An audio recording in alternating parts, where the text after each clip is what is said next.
Olá, seja bem-vindo ao Ponto e Contraponto aqui no SCC SBT e também no nosso portal, o scc10.com.br. Hoje a gente vai entrevistar um cidadão chamado Marcos Antônio Pereira Gomes. Conhece? Mas agora você vai conhecê-lo. É o deputado federal Zé Trovão, do Partido Liberal, que gentilmente atendeu o nosso convite e veio nos visitar aqui no Ponto e Contraponto. Para falar um pouco da vida de Zé Trovão, a gente tem que contar o episódio que o colocou publicamente na sociedade brasileira, que foi aquela paralisação grandiosa lá dos caminhoneiros em 2018. De lá para cá, o que mudou no caminhoneiro, no ativista e no deputado federal? Primeiramente, eu quero agradecer ao senhor que bondosamente nos fez esse convite, a toda a equipe do SBT, que sempre é maravilhosa. Estávamos falando há pouco sobre a grandeza do SBT. Olha, 2018 foi um momento muito marcante na minha vida, porque 2018 eu era um caminhoneiro que tocava a minha vida, poucas brigas sobre questão de transporte e tudo mais, e acabei me envolvendo de uma maneira muito incisiva naquela discussão daquela paralisação. Tomei a frente de uma parte daquela manifestação lá em Minas Gerais, na cidade de Montes Claros. Fiquei ali como um dos representantes ali, brigando e discutindo e levando as pautas para frente. 2018 acaba aquela paralisação, pouca coisa nós alcançamos. Eu fui tocar minha vida nas estradas. Em 2020, eu retorno a esse cenário por conta de uma dita manifestação que iria acontecer no Brasil, uma manifestação que estava sendo convocada por algumas entidades que nós sabíamos que eram entidades contrárias ao nosso país. Entidades essas que faziam ali uso do caminhoneiro como massa de manobra, junto com alguns sindicalistas também que se uniram e queriam atacar o governo Bolsonaro. Eu, reconhecendo a carinha de cada um deles, resolvi expor o que eu sabia sobre cada um, quais eram as atitudes dele. Isso repercutiu muito e aí surgiu a página Zé Trovão, a Voz das Estradas. E essa página, ela foi tomando repercussão, a coisa foi engrandecendo, até que chegou o momento em que a Polícia Federal bateu na porta da minha casa, porque nós já estávamos com outra pauta, já era a pauta do impeachment de ministros do STF, já era uma pauta mais direcionada ao país e não somente a uma classe. Então, respondendo à pergunta do senhor, o que mudou? Mudou tudo. Mudou que em 2018 eu vivia de uma maneira e em 2023 eu estou vivendo um outro momento da minha vida. E sou grato a isso, porque esse período, e curto, digamos de passagem, de 2018 até aqui, me trouxe muito conhecimento, me trouxe muitas coisas boas, mas também me trouxe muito ônus. Me trouxe a distância do meu filho, me trouxe prisão, me trouxe cerceamento do direito de comunicação, e isso tudo foi muito difícil. Há algum tempo atrás eu não poderia estar sentado aqui com o senhor, te dando essa entrevista, porque eu estava fazendo uso da tornozeleira e tinha todas as proibições. Exercendo o mandato de deputado federal, eu estava com todos os meus direitos tolhidos, impedido de falar. E aquilo me machucava muito. Eu dizia, caramba, me elegi com 71.142 votos, tive essa confiabilidade do povo catarinense, mas existe uma caneta em Brasília que ainda não me permite me comunicar com os meus eleitores, mostrar aos meus eleitores o que eu estou fazendo em Brasília. E isso era muito difícil, mas aí, graças a Deus, deu tudo certo. Aí quando o senhor chega na Câmara, eu e outras pessoas ficamos relativamente impressionados. Eu digo relativamente porque não dá para mensurar o que cada um pensa individualmente. Mas da sua postura, a tribuna da Câmara, da sua manifestação, perdão, com alguns votos que o senhor deu, alguns projetos que eram fechados pelos conservadores, e o senhor se posicionou diferentemente. O que, na realidade, o deputado Zé Trovão pensa disso? Eu acho que... Eu tenho certeza de uma coisa na vida. Existem momentos na vida em que você é ativista. e que nesses momentos você veste a camisa do Brasil. Você pinta a sua cara de verde e amarelo, abre a tua bandeira e vai às ruas manifestar. A favor ou contra alguma situação. Por exemplo, de 2019 a 2022, nós fomos às ruas diversas vezes em apoio ao presidente Jair Messias Bolsonaro. Mas, em um tempo passado, nós íamos às ruas contra Dilma Rousseff, contra as ações que ela estava tendo dentro do governo federal. Isso é um momento em que você é ativista. Esse é o momento em que você abre seu coração e fala do tamanho do seu amor que você tem pelo Brasil. Mas quando você passa pela porta do Congresso Nacional, você tem que respeitar os limites daquilo. Você tem que respeitar o limite do ativista e do político. Porque o ativista, ele jamais vai conversar com qualquer pessoa que não tenha a mesma ideia que ele. Porque ele acha que aquilo está errado, porque ele defende de uma maneira. Mas o político, ele tem que conversar com todos. Porque se o político não abrir o diálogo para conversar com outras pessoas que estão ao seu redor, ele jamais vai conseguir trazer nenhum benefício real para o Estado. Por exemplo, eu aprovei a MP 1153, que trata do transporte de cargos, do seguro de cargas para o caminhoneiro. Isso vai beneficiar em muito o caminhoneiro autônomo. Nós aprovamos agora a PL 490, que foi um requerimento de urgência meu, um projeto que há 16 anos estava parado na casa e que eu fui para cima dele para defender o nosso estado de Santa Catarina, que teria uma boa parte dele devastada por demarcações ilegais de terras indígenas. Nós não estamos falando de nada legal, nós estamos dizendo de algo natural, porque aquilo que é natural é direito dos povos originários, mas aquilo que não é de direito deles, nós não podemos simplesmente passar por cima de outras vidas. Qual vida vale mais? A do indígena ou do cidadão trabalhador? Nenhuma delas vale mais, todas valem a mesma força, todas têm o mesmo teor de validade. Nós temos que respeitar ambos os povos e nós temos que mudar a narrativa que já foi criada pela esquerda, que já foi criada pelas ONGs, que já foi criada por aqueles ambientais que querem colocar os povos originários como pessoas que precisam ser mimadas, carregadas no colo. Não, essas pessoas querem produzir, essas pessoas querem trabalhar, essas pessoas querem ser tratadas como gente e não como coitadinhos, porque os povos originários não têm nada de coitadinho, são pessoas guerreiras que querem ter os mesmos direitos que nós. E nós devemos isso a eles. Por que nós devemos? Porque nós entramos no país deles, nós viemos de outros países e chegamos aqui, e se nós não respeitarmos os povos originários, a quem nós respeitaremos? É como um filho que chega em casa e não tem respeito pelo seu pai. Quem chegou primeiro, o filho ou o pai? O pai estava ali antes do filho. E é assim que eu vejo os povos originários. Eles já estavam aqui antes de nós. Então eu tenho que respeitar isso. E foi por isso que eu briguei, porque a PL 490 tem 19 condicionantes que defende 100% os povos originários. Coisa que não está na lei.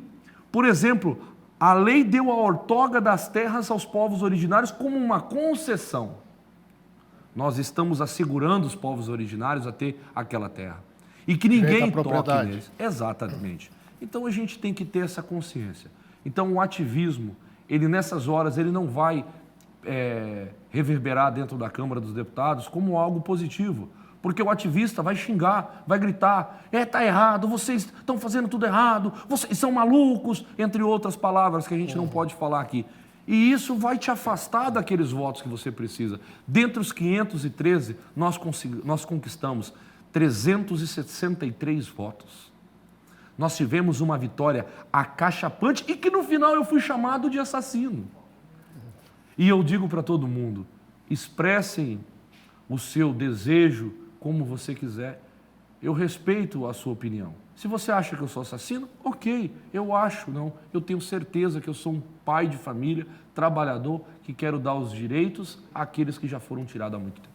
Deputado, a gente já está encerrando esse segmento e eu quero começar o próximo perguntando para o senhor. Reforma tributária, que também atinge o setor produtivo, trabalhador de todas as áreas, e também falar um pouco sobre esse relacionamento seu com a esquerda no Congresso Nacional. A gente já volta daqui a pouco aqui com Ponto Contra Ponto. Até já.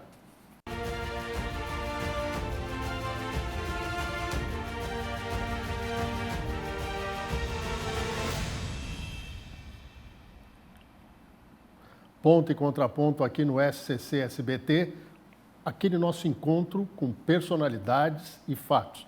Hoje eu estou recebendo, vou provocar de novo, Marcos Antônio Pereira Gomes, deputado federal Zé Trovão. Como é que está o seu relacionamento com o presidente Jair Bolsonaro? Olha, meu relacionamento com o presidente Jair Bolsonaro não podia ser o melhor nesse momento. O presidente hoje ele está mais leve, porque as obrigações dele como presidente tomavam do seu tempo 100%. Hoje ele está como presidente de honra do partido, fazendo toda uma articulação para o pleito de 2024, eleições municipais, e isso para nós, isso acabou nos aproximando muito, e eu vejo nele hoje uma tranquilidade sobre tudo o que está passando sobre ele, né? Ele está levando isso com muita tranquilidade e serenidade. O senhor fez o Pix para ele, para ajudar nos processos? Ainda não, fiz para ele a divulgação, e acabei não conseguindo fazer o Pix, que eu tive um problema, inclusive eu tive um problema que entraram na minha conta e fizeram um arregaço lá nos meus cartões. E aí foi hackeado? Foi hackeado, então a gente está mexendo nisso agora lá, e foi bem nos momentos de fazer o Pix, mas vamos fazer um Pix para ele sim, porque ele merece respeito. Mas eu tenho certeza que o Brasil já deve ter ajudado bastante. O senhor já deixou bem claro, definido, que o ativista, que para muitas pessoas era o personagem, deu lugar ao político. Exato. Como é que é o seu relacionamento com o pessoal da esquerda, da extrema esquerda no Congresso Nacional? Eu respeito todo mundo. Eu divirjo das ideias, a gente bate boca sobre as ideias, numa discussão sobre aquilo que é necessário discutir, mas eu procuro respeitar a pessoa. As pessoas eu respeito muito, porque a partir do momento que eu saí do campo das ideias e eu agredi verbalmente uma pessoa, eu perdi completamente o meu direito.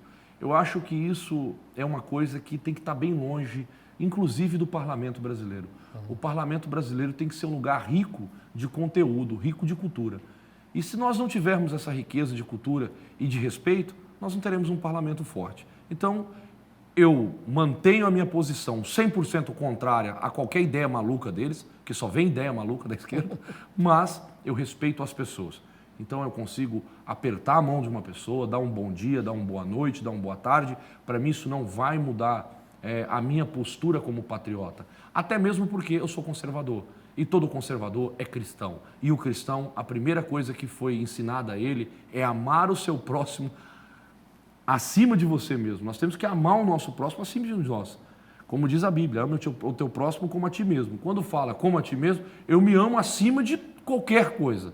Então eu tenho que amar meu próximo acima de tudo isso. O senhor teve várias pendengas com o Supremo Tribunal Federal, passou por essa detenção que o senhor narrou.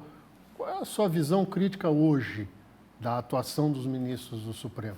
O Supremo Tribunal Federal ele precisa de uma rédea e um freio urgente. Porque se o Supremo Tribunal Federal continuar fugindo de suas competências, nós vamos ter um país cada vez mais perdido a democracia. Um país que a democracia se esvai. E a gente não pode permitir isso. Hoje nós precisamos que os senadores tenham posicionamentos mais fortes e que eles tomem as devidas providências sobre as inconstitucionalidades que acontecem dos ministros. A instituição ela é sagrada e ela tem que ser preservada. E para se preservar uma instituição, você tem que colocar ferramentas boas lá dentro. Então, eu acho que ainda falta muito para que a gente coloque um freio em tudo isso. E quando eu digo falta muito, é porque está faltando ainda alguns bons senadores que tenham capacidade de dizer não às inconstitucionalidades. Como é que o senhor se posiciona sobre os efeitos até agora da CPMI de 8 de janeiro? Olha, a CPMI ela virou uma vergonha, porque sentou lá a relatora, que já veio com o relatório pronto. Ela é amiga pessoal de Flávio Dino, o maior comunista do país, não foi eu que estou dizendo, tá? Não se preocupe, ninguém vai criticar a emissora. Vão dizer, porque foi ele que falou abertamente numa entrevista. Ele disse, eu sou comunista graças a Deus, ele usou essa palavra. E nós enxergamos dentro dele que as únicas ideias que são aplaudidas é as ideias malucas do povo da esquerda. Qualquer coisa que é dita pela direita está errado. Então, nós estamos vendo um cara falando de democracia quando ele mesmo cria vários atos antidemocráticos. Por exemplo, o que é um ato antidemocrático? Proibir a comercialização das armas de fogo para o cidadão de bem. Proibir a emissão de CRs para o cidadão de bem. Então, se você defende democracia, por que você quer desarmar o povo? A pergunta já fica. Então, a CPMI já veio com uma relatora que já tem o relatório pronto. Você vê que ela interpela o delegado da Polícia Federal sobre as ações da Polícia Federal nas eleições. Mas você está falando do 8 de janeiro. Você quer saber o que sobre as eleições? O que eu tenho para dizer, e para tentar ser breve nas minhas respostas, Claro, fica à vontade. é que essa CPMI, ela vai sim trazer um resultado, mas será um resultado histórico para o mundo, aonde nós vamos provar quem são os verdadeiros bandidos. Agora, se terá algum efeito jurídico e prático, eu ainda não consigo enxergar. E diga uma coisa, nós temos aí um grande pepino nacional que já dura 30 anos, que é a reforma tributária. Tem gente que jura de pé junto que agora sai. O senhor, como parlamentar, deputado conservador, acha que sai? A deforma tributária? Não existe reforma tributária na PEC 45 nem na PEC 110. É uma deforma tributária. Eles estão colocando sobre o setor de serviços, que é referência em 70% do PIB nacional, uma carga de 200%. Eles vão quebrar alguns setores do agronegócio. Eles vão destruir com algumas empresas. Eles vão falir milhares de brasileiros. E a verdadeira reforma tributária, que seria baixar impostos, tirar tributação dos ombros do trabalhador, não vai acontecer. A maior reforma tributária, e eu falo ela aqui em 30 segundos, cada setor deveria ter um sistema de tributação única no país inteiro. O mesmo tributo de Santa Catarina, São Paulo, Norte e Nordeste, cada setor. Nós não podemos ter um único imposto brasileiro, porque daí você complica muito a situação, porque você vai elevar setores que hoje têm de 5% de juros. Se você fizer um imposto, se você fizer um imposto de 17%, aquele que já paga 5% vai subir para 17%. Então você vai quebrar esse setor. Eu acho que cada setor deveria ter uma tabela fixa. Por exemplo, vamos falar do setor A. Esse aqui tem 5%, então vamos estipular que no Brasil inteiro esse setor pague 5%. Porque nós temos hoje 5% num estado, 8% no outro, 9% no outro. Então o problema da tributação brasileira é que ela é tão difícil de se fazer que os próprios entendidos de tributação às vezes se perdem. Eles dizem, cara, é muito complexo. Esta deforma tributária que está na Câmara dos Deputados não irá passar. Talvez ela seja apresentada.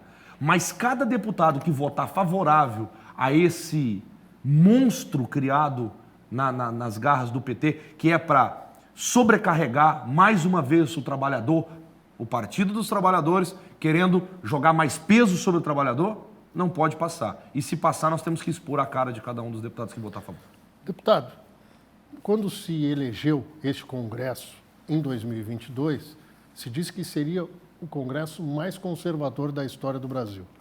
Pelos resultados das votações que a gente está vendo, a gente não percebeu esse extremo conservadorismo do Congresso. É verdadeiro isso ou é só o efeito dos primeiros meses de um governo? Olha, nós temos uma vitória de 363 votos sobre o PL 490. Então a gente pode falar que nós temos 363 deputados federais. O senhor está falando do marco temporal? Do marco temporal, isso. Nós temos que falar que 363 deputados ali estão pautados 100% com o Brasil. Isso é maioria absoluta.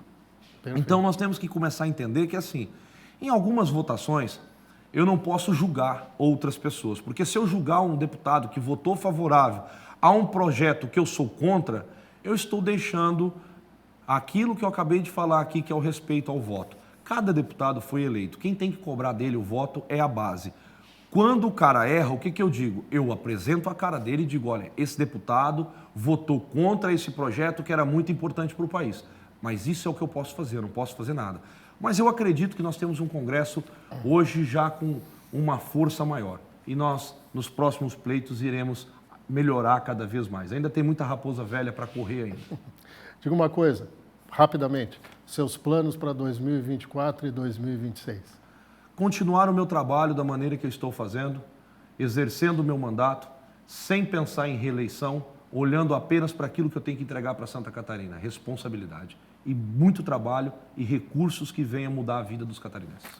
Muito obrigado, deputado Zé Trovão. Um prazer tê-lo aqui. Sucesso aí na sua primeira experiência de mandato e boa sorte. Eu agradeço demais a esse espaço, agradeço a todos que estão nesse momento nos assistindo e eu gostaria de fazer um pedido para que todo catarinense pudesse acompanhar meu trabalho na Câmara dos Deputados através do deputado Zé Trovão Deputado. Só entrar lá, todas as redes sociais é Zé Trovão Deputado. Nos acompanhe para que eu possa prestar conta diretamente a todos vocês. Uma honra, meu gabinete está à disposição de todos, lá no anexo 4, gabinete 921. Obrigado, deputado. Com essa declaração, nós encerramos o Ponto e Contraponto de hoje e nos vemos na semana que vem. Até lá.